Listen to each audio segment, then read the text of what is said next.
Today we are speaking with Mr. Saurabh Chandra, co-founder at Ati Motors.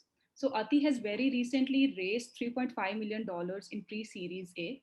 The startup is based out of Bangalore and they make autonomous vehicles for material movement in industry settings.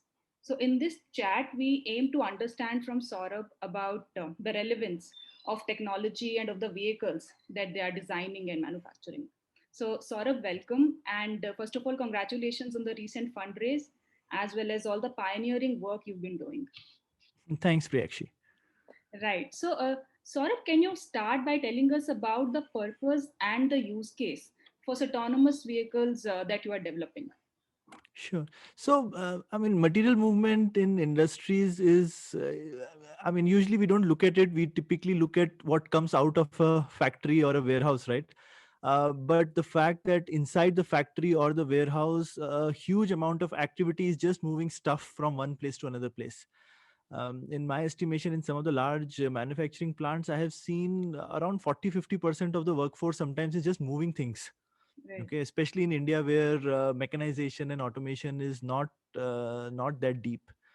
So obviously automation is a continuing thing. I mean, everybody is trying to lean manufacturing, and industry 4.0 are buzzwords, right? So people try to do various kinds of activities which will automate stuff, which will make them more reliable, etc. When it comes to material movement, there are lots of options. But autonomous vehicles have come as a very good option. I mean, the technology has evolved now. It is reasonably mature, and compared to say cranes or conveyors, etc., right, they are very discrete, highly dynamic. They don't obstruct ways, minimal setup time, practically none. No infrastructure changes. In fact, the older AGVs used to sometimes need magnetic lines being drawn, etc., but the modern products like the ones we make require nothing. We just map the environment, and after that it runs automatically inside these kind of environments, right? So think of things like raw material coming from a warehouse onto the shop floor, or inbound stuff coming from a vendor and going to the assembly line, or finished goods going back to warehouse, or say some parts going from a discrete manufacturing environment, parts going from one process to another process, like heat treatment to machining to cutting, etc., right? So all these places, movement wherever, I would say, I mean, many places would be an assembly line or conveyor, but many other places autonomous vehicle is the right way. So within that space, we make, our current product does move trolleys, which is very common way of moving things in factories. So we move those trolleys autonomously. And also we have a smaller product which can move bins, like in electronic manufacturing or in e-commerce, order picking, etc. Often things are moved by putting them in bins, Mhm. and then we can move those bins autonomously from one part of the environment to the other. So, right, how are those bins being moved right now, if not for So your? usually in some places there would be conveyors, but after that it would be manual. I mean, 80 to 90% is still manual, to be honest, right? I mean, there will be a person pushing a cart. Sometimes if the cart has those bins, there would be a person pushing it. Even if it is trolley, I mean, even that is not highly mechanized in India. I mean, most of the trolleys are being pushed by people, Okay. which is in some cases the very heavy trolleys like 300-400 kgs. It is not even safe to be pulled or pushed by people. But places are quite compact, narrow, and India is one of those markets. We have seen in Western countries people go from manual to mechanization to automation. Very often we are seeing our customers jump from manual to automation. Yeah. So, So quite a few places, yeah, where we are putting it, we are directly replacing people pushing the trolleys rather than a tugger driven by a person becoming autonomous by an autonomous vehicle, right? So it's not a journey from that intermediate mechanization step is something that I think Indian firms will the popular word is leapfrog. So yeah, that's what will happen. right. So, in your experience, when you switch from manual or from trolleys, conveyors to autonomous vehicles, what kind of efficiencies does it bring in? Can you have So numbers? yeah, so numbers depend. To be honest, there's lots of variety in terms of material movement in all these places, right? And we work with our customers to make sure they get the ROI, right? And the ROI is not there in every use case which will exist in even one plant. So it's not as if every movement has to be automated. For example, we are very clear, any single shift operations we don't encourage people to automate. I don't think there is good ROI right now. There should be at least two shift operation, or even or if it's a single shift operation, then it better be very heavy movement. Hmm. In terms of whether, so usually in material movement, the good metric to keep in mind is load times distance. If Hmm. you have, either you have very heavy load and then the distance could be smaller also, or if it is light load, then the distance traveled are very large, right? Right. In both those cases you will see efficiencies coming in, but we are seeing ROIs within 24 months in many places easily, which is kind of the gold standard in India. If there is 24-month ROI, then the technology immediately gets adopted. Right. Right. And what kind of response have you seen? Who are the earliest adopters of this technology in India?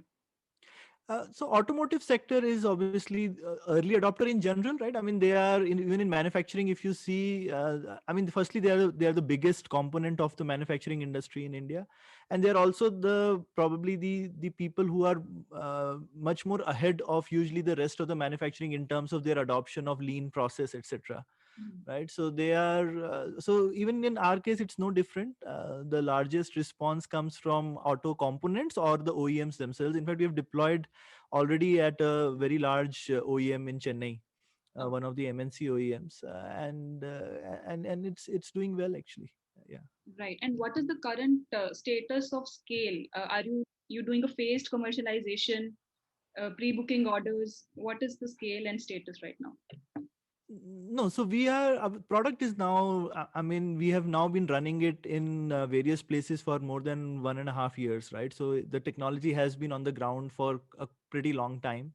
So now we came up with a new version now based on the feedback, etc., and the field issues that we saw. So the newer version is all that you can imagine in it, right? It is more compact, it is cheaper but better.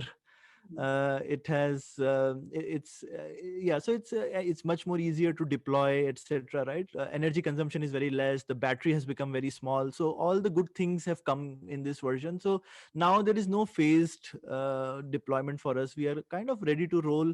The funding now that we have raised allows us to now create good inventory so that even the wait times for our orders become less.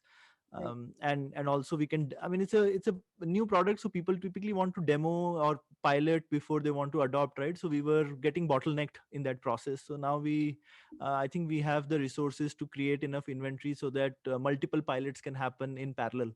Earlier we were getting sequentialized in them. So I mean, so in fact usually we have to do a good qualification early on, otherwise we have typically more pilot inquiries than we can handle. Okay, right. So yes, so Yeah. that is also a concern. Whether Mhm. this technology will work with the existing setups or not, or how much do they have to change or upgrade to be able to use an autonomous vehicle in. Yeah. So that's a so that's something which was very front and center for us in our design criteria. So there are, I mean, the older technologies which were used often needed very nice places in Mm. which they had to operate. Because and because those technologies were developed in Europe or US or Japan, right? I mean, those kind of environments, and then I mean they would find the Indian environment a bit alien at times. Whereas our technology has been ground up developed in India. I mean, we couldn't even test our vehicle because, I mean, we used to test in ISC. The roads are broken, right? I mean, we can't fix the roads just for our vehicle. Mm. So we had to make sure that our product is robust against those kind of environments. Lane markers are there, sometimes they are not there, right? I mean, so we did not design the product in a very nice structured environment. It's meant to be very robust to a very harsh outside environment. So in fact, one of the first places that we took the product to, the factory had a lot of chipped flooring, even a pothole in a couple of places, etc. So nobody was willing to even come and demo a product there. But we went there, our product just ran in like an hour.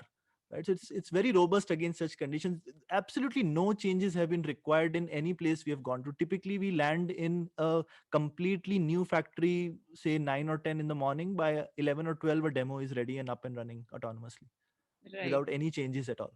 Yeah, right. And it, of course, includes mapping of the factory floor. everything. Yeah, includes mapping, setting up the stations, etc. Configuring a new UX so that, I mean, we actually hand over a tablet to the workers and ask them to use the product. Okay. Okay. And you're saying all of that setup can be done in 2 to 3 hours. In Yeah, absolutely. that's pretty quick, right? Yeah. So, do any equivalent vehicles exist, in India or outside of India that can? So the AMR technology, as it is called otherwise, right, is pretty common, right?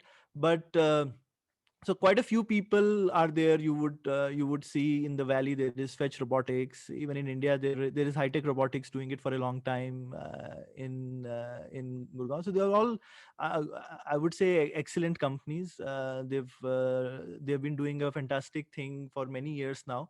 I think the advantage we had was that we are a startup, so we could take a new look and with fresh eyes on the technology, right? So we did not go with the standard approach that all those people had of kind of upgrading the old magnetic line AGVs and making them better. We thought ground up from first principles. We took our inspiration from public road autonomy. So we are the only product in this category which uses a 3D lidar instead of a 2D lidar. That is what gives us a high amount of robustness. That's one big reason why we work outdoor and indoor. None of the other products can work outdoor, by the way. Okay. Okay, they work only indoors. They can't handle ramps. If it is a very sparse environment, they will not work. Okay, so there are lots of, as you said, right there, I mean, you had this skepticism earlier, right, that what kind of environment do they work and do they not work, because those products have created that skepticism. They work in some environments very well, and in some environments they don't, Hmm. and in very changing environments also they struggle. Whereas we are very robust to such dynamism in environment as well as floor conditions both. Right. Okay, so So, we had to develop original algorithms because of this. Many of those products will be basically there with 2D lidars. There are lots of open source algorithms that you can use, but mhm, with 3D lidars we actually had to do a ground up new algorithm. mhm, So that's what we did. right. So, when you say it can be used outside, what are the use cases Hmm? outside a factory? So the many use cases. So especially in India, even outside, many times factories have different buildings. Like the warehouse is sometimes a different building from a factory, and there is material movement happening between, say, the warehouse and the factory. In some cases, it's a compliance requirement for them because the say you're storing batteries. Then Mhm, it's a fire hazard. You don't want to be storing it at the manufacturing line itself, right? It has to be stored separately. Or, for example, sometimes the paint shop will be at a different place. hmm, The main factory will be, right. So in India especially, we have seen this is a very common thing, that factory is like a factory campus with many buildings, hmm, right. right, in which in and there are a lot of movement which is happening between these buildings, etc. So currently, in fact, there is no way to automate it. Hmm, right. So Okay, so that's we where. fill a pretty, yeah, that's where we come into the picture. And not just in India, I mean, this is something that nobody does. So typically the products which work outdoors don't work indoor, Hmm, because they rely heavily on GPS, which doesn't work indoor. hmm, So our product does a no GPS localization even outside. So we work seamlessly. We can go from inside a building to outside and then into another building. okay. Right. So Right. you So can these program kind of for that. scenarios, yeah, we can bridge the thing. Sometimes it's a very small thing, right? There are two buildings and there is a road in between, Hmm, and the fact, and basically the material is moving just across the road. But mhm. just some of these things you can't bridge with many of these other technologies, be it a Japanese product or a Californian product. Right. So because such technology is not even available outside of India right now, so I'm sure you must be getting a lot of interest from foreign companies. Uh, and what are your We plans there?